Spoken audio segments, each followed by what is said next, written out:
In the name of Allah, the most glorious, the merciful. Very few people have the information about the metallic iron, which is also the name of a surah in the Quran, Surah Al-Hadeed. God Almighty said in Surah Al-Hadeed, verse number 26, "And we sent down into it iron with great strength and benefits for the people." He said we sent it down, and he didn't say we created it. Scientists have confirmed that iron didn't form from inside the earth like other minerals, but rather descended from the sky when the earth was formed.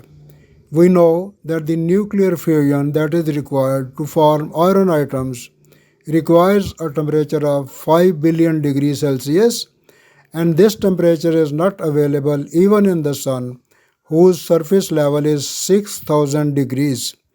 The atomic weight of iron is 57, and 57 is also the order or the number of this particular surah or chapter, as arranged in the Holy Quran, Surah Al-Hadeed.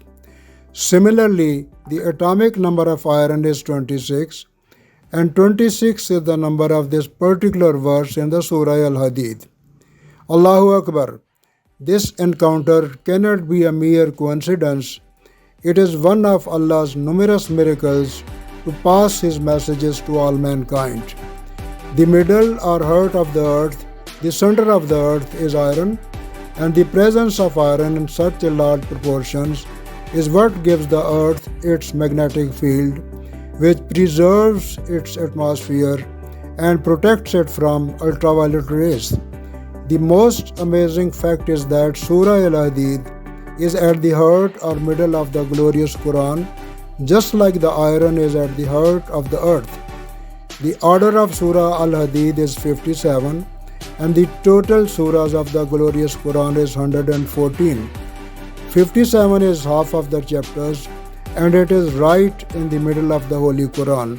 Surely, these are enough signs for men of knowledge, understanding and wisdom.